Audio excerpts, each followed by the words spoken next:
Hi, everyone. This is Bill Ritter, and you're watching live coverage from ABC-7 New York. We invite you to check in throughout the day on our website, streaming app, and social platforms for breaking news, up-to-the-minute headlines, and AccuWeather. And remember, you can always find us on Channel 7, your home for Eyewitness News.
Hi, everyone. This is Bill Ritter, and you're watching live coverage from ABC-7 New York. We invite you to check in throughout the day on our website, streaming app, and social platforms for breaking news, up-to-the-minute headlines, and AccuWeather. And remember, you can always find us on Channel 7, your home for Eyewitness News.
Hi, everyone. This is Bill Ritter, and you're watching live coverage from ABC-7 New York.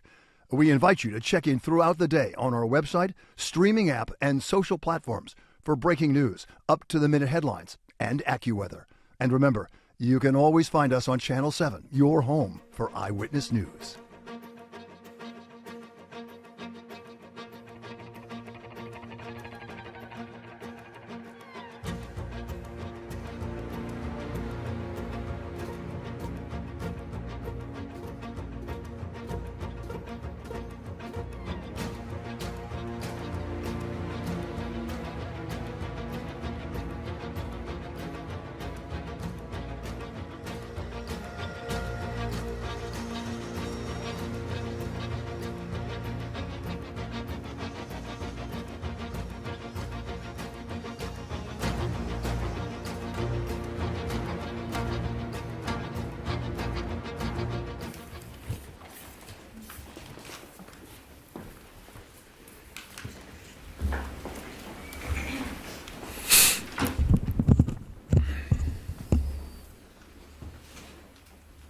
Good morning, everyone. Before we begin, I wanted to first give an update on the life-threatening cold that this city has been enduring for days. Yesterday, I shared that the city has placed 170 homeless New Yorkers off the streets and into transitional housing like shelters, safe havens, and stabilized beds. I can also share today that since January 19th, the city has made nearly 500 of those placements. But at least 10 New Yorkers have tragically lost their lives after being found outdoors. We don't yet know whether every case will be ruled hypothermia, but we need every New Yorker to be on alert, looking out for their neighbors. The city remains in code blue, which means that we are intensifying outreach, that we are conducting round-the-clock checks, and have loosened traditional shelter intake procedures to accommodate as many New Yorkers as possible. 311 calls are being rerouted to 911, so help gets there faster. And we are immensely grateful for the 911 operators who serve as the connective tissue of our emergency operations. But Code Blue alone is not enough in a cold this severe, this rare. To remind New Yorkers, this is the coldest weather conditions that we have experienced in this city for 8 years. And that is why we are executing new, additional emergency protocol to enhance our efforts.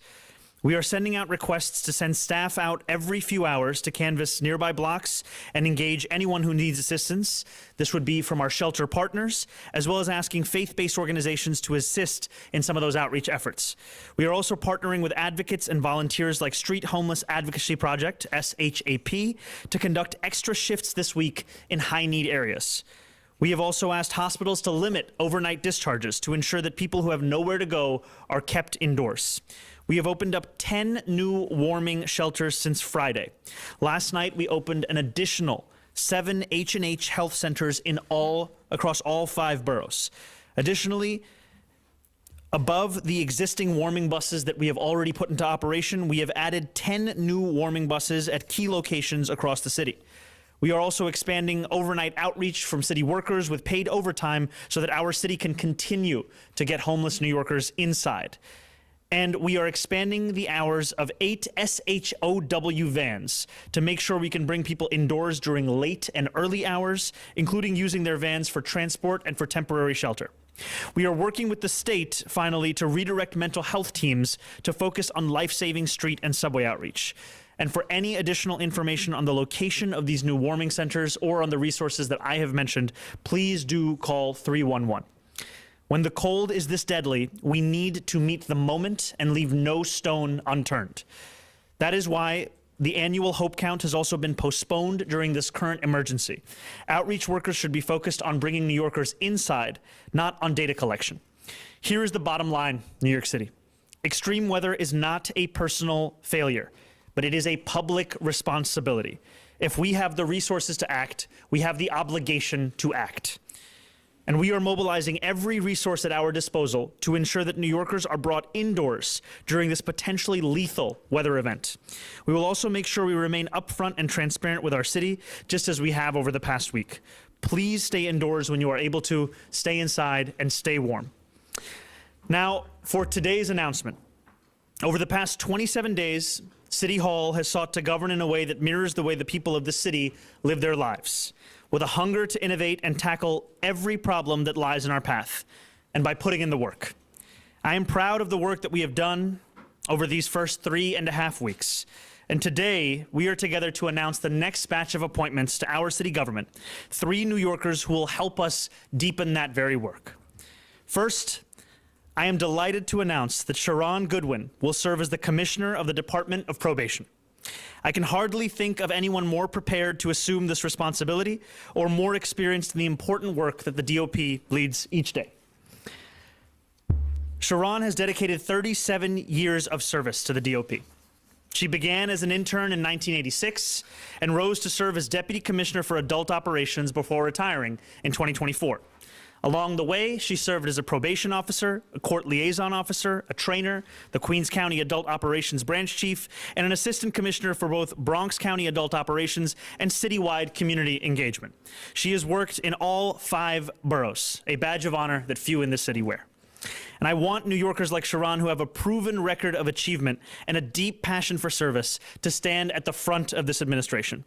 I am grateful to her for returning to public service from retirement, and I'm very much looking forward to working with her to make the DOP a force for justice and lasting change in New Yorkers' lives.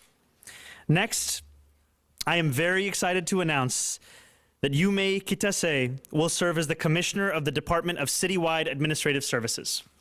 DCAS is one of the most quietly influential parts of city government, a department with the remit of ensuring that government works well and that agencies across our city can function at their full potential. As Commissioner, Yume will oversee the work of recruiting and training city employees, the greenest municipal fleet in the nation, 55 public buildings, and lowering our city's carbon emissions.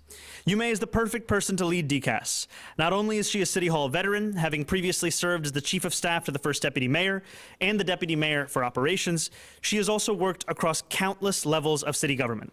Like many New Yorkers, Yume contains multitudes. She is also an accomplished novelist. And while this brings me no pleasure to announce, Yume has achieved something I never could. She was successfully admitted to Stuyvesant High School. I am also thrilled to name Lisa Garcia as our Commissioner of the Department of Environmental Protection. In that role, I will turn to Lisa to lead some of the most important work that City Hall does on behalf of New Yorkers, protecting them each day from pollution, leading stormwater management, overseeing our wastewater collection efforts, and managing our city's water supply. Every day, New Yorkers drink more than 1 billion gallons of drinking water, what we rely on to survive, to go about our days, to lead healthy lives. The person responsible for stewarding that supply must be someone with the experience needed to meet the seriousness of this role. Lisa is that leader, with a long record of pursuing environmental justice and protecting public health. Most recently, she was appointed by President Biden to serve as the administrator of EPA's Region 2, which includes New York, where she managed a staff of over 1,000, oversaw $1 billion in funding, and led initiatives that lowered pollution and improved air and water quality. Each of these New Yorkers shares a common commitment to service, a desire to place this city and its needs before their own, and a real ambition to deepen what New Yorkers expect from their government. I am grateful to them for joining our administration and very much look forward to working together with them to delivering a new era for New York. Thank you very much. And now, Commissioner Goodwin. Thank you, Mayor Mamdani. I am deeply honored and humbled to accept this appointment as Commissioner of Probation. Today is more than a professional milestone. It is the continuation of a journey that began many years ago when I first walked through the doors of this department as an intern, eager to learn and determined to serve. I have had the privilege of working at every level of this agency as an intern, probation officer trainee, PO, probation officer, supervisor, branch chief, and assistant commissioner, and lastly, as deputy commissioner. After 37 years of dedicated public service, I've worked in every borough of this city, and those experiences have shaped my understanding of what this work truly means. As a lifelong New York City resident, born and raised in the Bronx, this role is deeply personal to me. I understand the challenges our communities face, and I carry with me a profound responsibility to serve this city with integrity, urgency, and care. My experience has taught me that probation is not simply about supervision. It is about accountability and opportunity. It is about public safety through human dignity and investments in our communities. It is about protecting our neighborhoods while helping individuals rebuild their lives and give back to the city they love. I lead with a servant leadership mindset. That means putting people first. Our dedicated officers and staff, our justice partners, and the communities we serve. It means listening before acting, supporting those on the front lines, and creating an environment where excellence, professionalism, and integrity are the standard. To the men and women of the Department of Probation, you are the backbone of this agency. I am committed to investing in your training, your safety, your wellness, and your professional growth. When our workforce is supported and empowered, our communities are safer and stronger. To the residents of New York City, I accept this role with a clear purpose: to help build a safer, more just city. We will strengthen community partnerships, use data-driven strategies, expand effective rehabilitation programs, and remain laser-focused on reducing recidivism while holding individuals accountable. Public safety and compassion are not opposing forces. They are complementary responsibilities. When we balance enforcement with opportunity, structure with support, and accountability with hope, we create lasting change. I thank Mayor Mamdani, our justice partners, community leaders, and my family for your trust and support. I pledge to lead with transparency, courage, and unwavering dedication to the people of this city. Together, we will move this department forward. Together, we will strengthen communities, and together, we will continue to work of building a safer New York for all. Thank you so much. Congratulations. Thank you. Now, our new Commissioner of DCAS, you may. Good morning. I'm Yume Kitase, and I've been passionate about city government since I was a student at Stuyvesant, thanks to a teacher who's here today. Thank you, Ms. Suri. Back then, I used to track Councilmember Gail Brewer's legislative stats the way some kids follow baseball players. I got an internship with the city controller's vouchering office because at 16, that seemed like the coolest way to spend my summer. And I've worked in city government ever since. Public service is about building the future, not tending the status quo. We come in every day and we ask ourselves, how can we do more, better? And if you want to improve city government, you can't do it without the Department of Citywide Administrative Services. If you're a government nerd like me, you already know how important the workers of this agency are. DCAS supports other agencies through workforce policies and its management of city properties and other assets.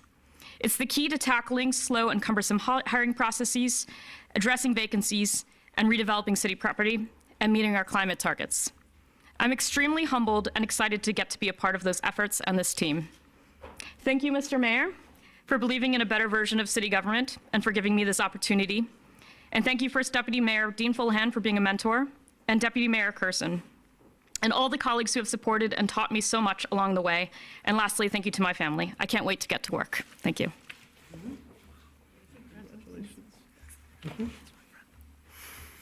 And now, Lisa Garcia. Hello, good morning. Buenos dias a todo el mundo. Thank you, Mayor Mamdani. This is really an incredible opportunity. It is such an honor to be here today and alongside my fellow appointees. Congratulations. As we can see, this administration is building a team of public servants who are dedicated to delivering the services that New Yorkers rely on. That is why I am thrilled to be here today taking on the job of Commissioner of the Department of Environmental Protection. New York City DEP is critical to all of us. I have seen how important the work is, not just as a New Yorker using their services every day, but also in my previous role as administrator for Region 2 at the U.S. Environmental Protection Agency, where I oversaw the entire region, including New York. DEP and its hardworking staff, who I look forward to joining soon, is at the heart of so much of what New Yorkers expect from the city. When you turn on the tap, that's DEP delivering our world-famous, safe, clean drinking water. When you take that refreshing shower, that's DEP. And yes, even when you flush the toilet, that's DEP making sure it's whisked away and you don't have to worry about it. Given the challenges also of climate change, it is critical that DEP take the lead in protecting against climate impacts. By making, or climate impacts such as severe storms we've been seeing and more flooding, unfortunately, we need to make investments in long-term climate and sustainable solutions for the 21st century and beyond. It will also be our job, and I'm looking forward to working with DEP on this, to make sure that we deliver services equitably so that no community is left behind or underserved. Throughout my career, I have always advocated for environmental and climate justice, whether representing community groups, working in the government, large NGOs, or in academia. And now, working with this administration and the mayor and the team, I will help advance those justice principles at DEP. Yes, the infrastructure and resiliency needs of New York City are challenging, but I know that this administration is up to the task, and I'm excited to get to work. Thank you again, Mayor Mamdani, for this appointment. I look forward to serving the people of New York and working aside everyone. Thank you. Thank you. Looking for questions, and we also have Deputy Mayor and Commissioner here for any questions about the cold-related deaths as well. But we'll start with on-topic questions about the appointments first. Katie, go ahead. I have a question for both of the new commissioners. The first, for DCAS, the prior administration said that they were going to review all the leases that were under Jesse Hamilton's purview. He was a former administrative official. He was indicted. The public has not seen these findings. So for you, Commissioner Kitase, will you go through the review and then will you release it? And then I have a question for Commissioner Garcia. And I'll just say before our new commissioner steps up that I will demand the world of our new commissioner. I also will give her a little bit of time and settle again with some of the questions. But if there's anything you want to add. I just wanted to add that, of course, we're going to do a deep review of everything, and we'll work with the team to. We'll work with the team to commit to transparency. Thank you. Will you, you worked for the previous administration. Will you release the results of that particular review? I'll give her at least a few full days on the job before having to get back to you on that. More questions on appointments. Do you have a second one, Katie? Yeah. Commissioner Garcia. Go ahead. So specifically when it comes to the ongoing work of DEP, things like the big water tunnel fix, what are you planning to advance, and or what do you see room to make New York City more affordable within DEP's purview? Yeah, I look forward to also taking a few days to getting up to speed. But I believe certainly some of the capital projects that have been invested in, we will go forward with those. And again, we're going through this with a lens of making sure that we're tackling any climate impacts, so improvements along that, and also the equity and environmental justice piece, but also finding efficiencies. I know that there's, we're under a crunch and we lost federal funding, but we're going to be really active in making sure that the work gets done. And to your question about the day-to-day, we will make sure that New Yorkers will not feel any squeeze or any problems. We want to make sure that they get their water and the sewers are working day-to-day as has been. Thank you. Yes, go ahead. Hello. I also have a question for our new commissioner. There is a big presence of DEP in Greenpoint. I'm just going to ask if there is any new plans you have for that area. There is a big project undergoing there. So that's just my question. I think I can just say kind of broadly, one of the things that I really appreciated about our new commissioner and also her remarks is that the service that DEP will provide will be equitable. That for too long, New Yorkers have had to ask themselves if based on their zip code or their neighborhood, they're going to experience city government any differently. And one of the things that we've been asking everyone that we've been interviewing, and especially that came up in our own DEP conversations, is how do we ensure the service is the same no matter where you are? So for someone who lives in Greenpoint, they can look forward to the same kind of service as anyone else across the city. Thank you so much. Thank you. Hi. Hey. Questions. Go for it. The first is for Ms. Goodwin. You know, your predecessor, and maybe this had something to do with why you left, famously filled the department. It was like a friends and family employment plan. Do you plan on sort of rooting out some of that nepotism that was endemic there? What I can say is that when I get in the position, I will look into what I hear, but I'm not certain that what is reported is what it is. So I'll give me an opportunity to evaluate and assess what needs to be done if something needs to be done. Thank you. And then the other on-topic question, it pertains to Ms. Garcia, but is for you. Do you intend to again charge DEP's water board rent, which the prior administration did and led to like 8.5% water rate increases? We're going to be going through that as soon as our new commissioner gets into the job. Yeah.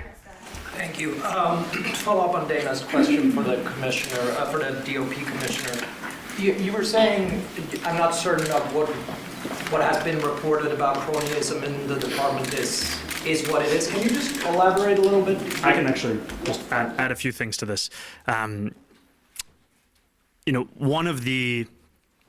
when we speak about having a new era in city politics, it is also a desire to earn New Yorkers' trust and faith about the decisions that are being made within city government. And part of the driving force in our decision to announce Ms. Goodwin here as one of the leaders in our city government is that she is going to lead with a commitment not only to justice, not only to public safety, but also to fairness, and also looking to deliver efficiency and excellence. And that is going to be a hallmark of her work. It's going to be a hallmark of DOP. And I think for too long, New Yorkers have had to ask themselves about the decisions that are being made, whether they have more to do with who someone knows, when someone worked with someone. We want New Yorkers to look at the work that's being done and see it for what it is, which is the work, not who's doing it and why they got that job. Ask Thank the you. DOP commissioner, though, and since you Sorry, I think the mayor answered the question. since We have you to move on worked to under Mariella. Go Commissioner ahead. Holmes for such a long time, I was wondering if the commissioner can comment on what on Commissioner Holmes' mayor is the tenure. I'm going to allow the commissioner to focus on the days ahead. I'm happy to take additional questions, though. Yes, go ahead. Yes, thank you. Hi. For NYC Univision, we have a new name now. Oh, congratulations. Thank you. It's good news. Yes. So, En masse. NYC. Sí. I would like to address the Commissioner of Department of Environment, La Comisionada Garcia. In Spanish, if I'm allowed, it's about the rate on, a perpetual rate of asthma children incidents in the Bronx. Comisionada, siempre hemos visto que el asma es tan relevante en el Bronx, ¿no? Con los niños. Y ese problema sigue ahí por años y años y años. ¿Qué puede hacer usted como comisionada para realmente deshacerse de ese problema de una vez por todas? Sí, pues es un problema grande y yo también tengo asma y viví en el Bronx, entonces es algo muy importante que conozco, pero la verdad es que vamos a seguir trabajando con las comunidades. Quiero salir y hablar con comunidades para ver qué soluciones no hemos puesto y ponerlo en adelante, porque es muy importante que no solamente tenemos agua limpia, pero que tenemos aire limpio también. Y el DEP sí tiene como autoridad para trabajar en eso. Entonces estamos propuestos para ir adelante en eso también, trabajar para proteger la salud también de los neoyorquinos. Gracias. If I quickly to Commissioner Woodwin, can you please tell us what you would do first? What would be the first wrong that you would like to make right when it comes to probation, especially when it comes to minorities like Hispanic men? The first thing I'm going to do is actually meet with my staff, meet with my community partners, as well as judiciary. Those are the first things, just to get a listening tour on finding out what is it that concerns them. And then from there, I'm going to be looking at our caseloads, our staffing. It's a lot of work in front of me, and I look forward to doing it. Thank you so much. And we'll do off-topic questions as well. Sorry, we'll go to Melissa right here first. Thank you. Hi, Mr. Mayor. Hi, Elizabeth. Has there been any change in the policy at all with regard to involuntary removals of people to a hospital in a situation like this since you've come into office? Because I know you don't love always involuntary removals. So if you could talk about that. And also, are outreach workers for the city still working off that known homeless persons list? They used to call it the by name list that Steve Banks started during the de Blasio years. If so, are you checking the known locations of those unsheltered people? And did any of the people who died, to your knowledge, were they on that list? Yeah, please. Thank you. Yes, we still use that list. So the DHS outreach workers and our provider outreach workers are focused on a list of approximately 350 individuals who are known to have underlying medical conditions, older adults, people who are at particular risk when everyone is at risk, but in particular risk in these circumstances. They are reaching out, they are trying to engage with them every 2 hours. Obviously, people are mobile. We don't always find everybody every 2 hours, but really that focus is there, while 911 is handling more of the general calls about people without that known history. So we're very focused on that. The individuals who have very tragically passed away, there are people with DHS history. At this point, I don't want to go too in depth because there are situations that are still under investigation, but to the best of my knowledge, it's not individuals on the by name list. With respect to involuntary removals, it is DHS's policy to do them only in situations where there is no other option. We are focused wherever possible on building relationships of trust. As the mayor noted, we've been able to bring in more than 500 people almost entirely voluntarily over the last week. That is really our focus. But if somebody is truly in danger, we will take action to save their lives. With the mayor, Mr. Mayor, what's your feeling on bringing people in involuntarily in this weather? If they don't want to come in, should the city at this point be forcing them to come in? I think it's, as the commissioner has said, if a New Yorker is a danger to themselves or to others, then that's the driving force of that decision. I think also, as she said, this is a last resort. Our first method of outreach is to communicate to homeless New Yorkers across the 5 boroughs as to the options that they have. We are, however, not going to leave someone out in the cold if they're a danger to themselves or to others. We've got time for 1 or 2 more. Henry, go ahead. Hi, Mayor. How you doing? Hey, how's it going? So 2 questions related to the cold. I think anyone moving around on the subways last couple of days notices there's been a sizable increase in the number of homeless individuals on the subway system. You can understand why, but I was wondering if your outreach work is targeting those individuals for shelter, saying they're warm enough, let them be. That's question 1. And then question 2, I was wondering when you and your team began discussing this sort of next phase in additional heat response resources. To be frank, sir, did you look at deaths coming in and say, hey guys, we got to do something more? I think, frankly, what we looked at is the continued forecast that we're seeing, where this snow may have subsided in terms of the snowfall. The cold is not subsiding. It is continuing, and what we're seeing is that the most emergency measures that our city has taken historically, it is still something that is in need to catch up to this extended cold period. So I think it's not just about kind of resting on the laurels of a code blue. We have to find every tool at our disposal. And one thing that I'm appreciative about our team is that they have continued to push to look both inwards and outwards as to resources that can be used, always asking ourselves, what can connect more New Yorkers with services? And I also do want to say thank you to New Yorkers directly, because for New Yorkers across the 5 boroughs who have called 311 that has then been rerouted to 911, that has helped us to supplement our outreach efforts, because they have also been the eyes and ears of our city government to ensure that we are not leaving New Yorkers out in the cold. I know you had another question. Yeah. Outreach, yes. So we have a dedicated not-for-profit provider that works exclusively in the subway. So they have continued all of that work and will continue that work without competing what we're doing above ground.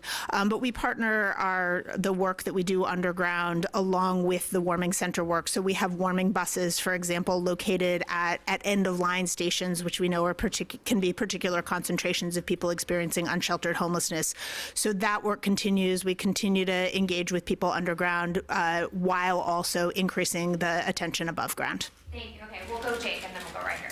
Hey, Mr. Mayor. You mentioned limiting discharges at hospitals. I'm wondering, is this policy currently in effect within the city's hospitals?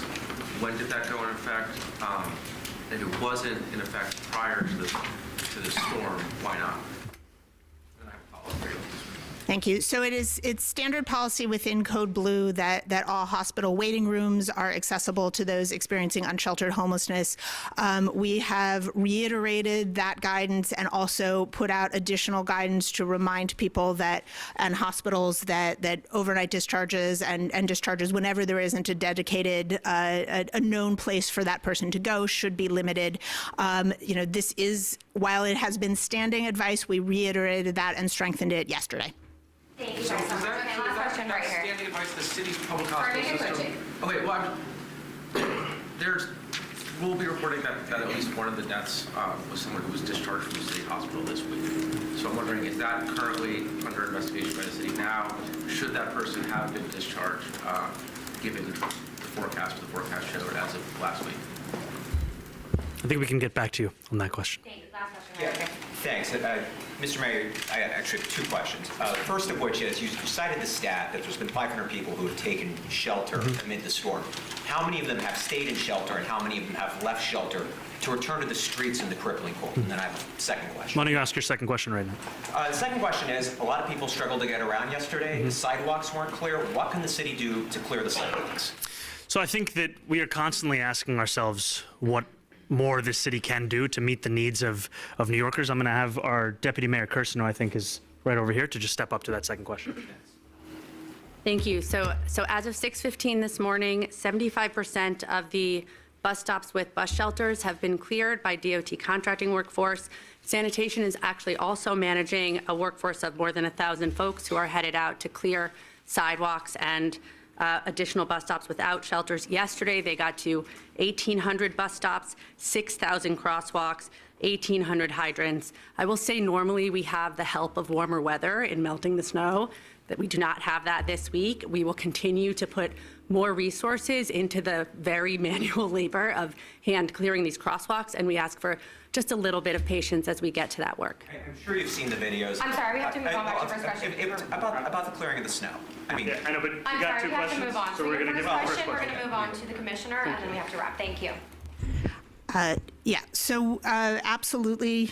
Sorry, can you restate the question? Sure. The mayor cited a stat that 500 people have come against the storm. How many of them stayed in shelter for more than a night, and how many have exited and returned to the streets? So while I can't track back at the moment exactly to that 500, what I know is we have been doing follow-up. So the individuals that came into the warming centers who over the weekend, the emergency sites that we stood up, we were able to connect all of those people with ongoing placements once the initial phase of those warming centers transitioned to the next phase. So some of them coming into safe havens, some of them coming in to drop-in centers, others moved to the next warming center. So we are really doing ongoing engagement. We are following up, and we go back to the same locations. That is part of the work that our outreach teams do, so that a site that was clear at 1 o'clock, we will go back there at 3 o'clock to make sure that it is still clear. Thank you guys so much. Thank you. Thank you.